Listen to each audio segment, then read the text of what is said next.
কেমন খবর শোনালেন মহাকাশ গবেষকরা। আগামী মাসে পৃথিবীতে ঘটতে চলেছে এক মহাজাগতিক ঘটনা। এদিন না ঘুমানোর নির্দেশ দিয়েছে গবেষকরা। অন্ধকার নেমে আসবে বিশ্বজুড়ে। ইঙ্গিত মিলেছে 1400 বছর আগে ভবিষ্যৎবাণীর। তবে কি হতে চলেছে নির্দিষ্ট এই তারিখে?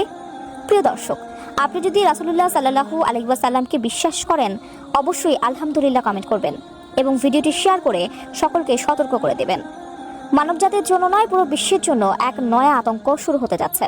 মহাকাশচারীদের গবেষণায় উঠে এসেছে এমনই এক চাঞ্চল্যকর তথ্য, যা সতর্কবার্তা হিসেবে বিশ্ববাসীকে সতর্ক করেছে বিজ্ঞান পাড়া। মহাবিশ্বের সবচেয়ে শক্তিশালী ঘটনা, গামা রশ্মি বিস্ফোরণ। জিআরবিএস হলো সর্বোচ্চ শক্তির আলোর স্বল্পস্থায়ী বিস্ফোরণ। এগুলি আমাদের সূর্যের উজ্জ্বলতার চেয়ে 1 কুইন্টিলিয়ন, মানে একটি 10-এর পরে 18টি শূন্য গুণ বেশি উজ্জ্বলতা নিয়ে বিস্ফোরিত হতে পারে। এখন নতুন কৃষ্ণ গহ্বরের জন্ম ঘোষণা করার কথা ভাবা হচ্ছে। তবে এগুলি দুর্ঘটনাক্রমে আবিষ্কৃত হয়েছিল। তবে সম্প্রতি নাসার কেপলার টেলিস্কোপেই প্রথম ধরা পড়ল পৃথিবীর এক দোসরের অস্তিত্ব। সঙ্গত কারণেই উত্তেজনা তুঙ্গে। পৃথিবীর দোসর যখন, তখন কি সেখানে প্রাণের অস্তিত্ব থাকবে না? আদিগন্ত বিস্তৃত মহাকাশ নিয়ে মানুষের জিজ্ঞাসার শেষ নেই। পৃথিবীর বাইরে আর কোনো পৃথিবী আছে কিনা তা জানার জন্য 5 দশক আগে মহাকাশে পৌঁছে গিয়েছিল ইউরি গ্যাগারিন। তারপর 1969 সালে চাঁদে পদার্পণ করলেন নীল আর্মস্ট্রং। এরপর রহস্য উন্মোচনের লক্ষ্যে একের পর এক মহাকাশযান কখনো পৌঁছেছে চাঁদে, কখনো মঙ্গলে।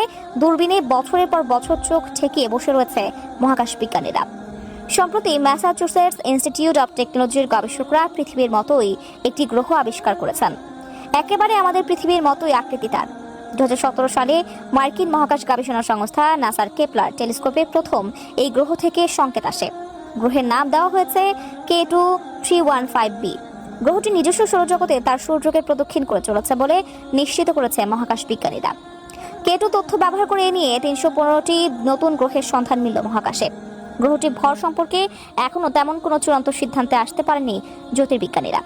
তবে বিজ্ঞানীদের প্রাথমিক অনুমান বলছে প্রাণের বসবাসযোগ্য নয় ওই গ্রহ, কারণ এই গ্রহটি তার সূর্যকে এবার প্রদক্ষিণ করতে সময় নেয় মাত্র 3.14 দিন। অর্থাৎ এর আবর্তনের গতি থাকে 81 কিলোমিটার সেকেন্ডে। ফলে এর ভূপৃষ্ঠের তাপমাত্রা থাকে 350 ডিগ্রি ফারেনহাইট অথবা 450 কেলভিনের কাছাকাছি। এত উচ্চ তাপমাত্রায় প্রাণের অস্তিত্বের সম্ভাবনা ক্ষীণ বলেই জানিয়েছেন MITর গবেষকরা। তাহলে পৃথিবীর এই দোসর গ্রহটির বুকে কি চলছে তা নিয়ে গবেষণা থামিয়ে দেবেন না তারা, কেননা আপাতত যা আবিষ্কার হয়েছে তা কেবল অস্তিত্বের প্রথম ধাপ। ঠিক যেমন শুক্র গ্রহে ফসফিন গ্যাসের সন্ধান পাওয়ার পর বিস্তারিত পরীক্ষার লক্ষ্যে এগোচ্ছে বিজ্ঞানী মহল, এক্ষেত্রেও তেমনটাই হবে আশা রাখাই যায়।